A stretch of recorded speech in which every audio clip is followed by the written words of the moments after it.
everyone, it's Heather Nichols and welcome to another Make It Monday. Today I'm going to show you a layered emboss resist technique. We're going to start by stamping a background on some cardstock. I'm using Harvest Gold and I'm stamping Polka Dot Basics 2, one of the polka dots from that set, on the white cardstock. I'm doing a kind of a layered background, and if you haven't watched, there's a previous Make It Monday video that is a layered background. I believe Dawn McVeigh did it. And so go back and watch that.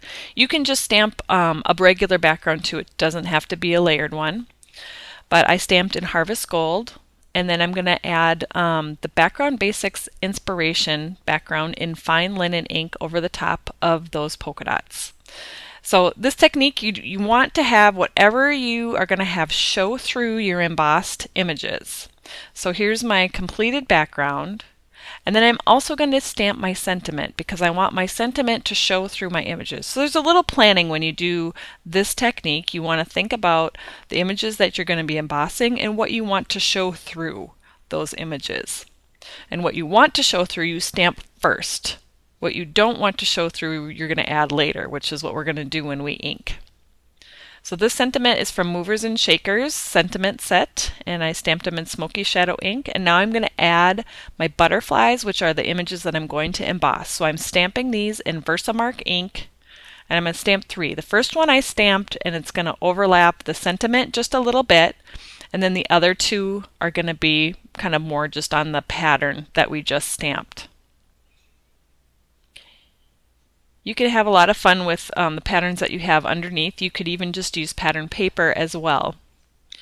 Now that I've got those butterflies stamped, I'm going to add clear embossing powder. Where the Versamark ink is stamped, it's still wet and sticky. It's a very slow drying ink, and the embossing powder sticks to those areas.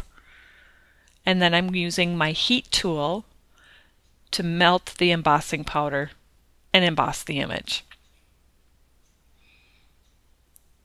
Now the dye-based inks dry very quickly, and so the embossing powder doesn't stick to them, just to the embossing ink, the Versamark ink that we used. I'm using an ink blending tool to apply classic craft ink around these embossed images, and already you can see the embossed images just start to pop, and the pattern underneath that we stamped is showing through, but the ink that we're putting on top of it does not, because the embossed images resist the ink. So how cool is that? It's kind of one of those magic techniques. So get it inked up the way that you would like. And then we're going to use it to put together our card. I have a Harvest Gold card base, and then I'm going to add a strip of craft cardstock just along the one edge of the stamped piece, just to kind of pull that craft color that we inked around the images.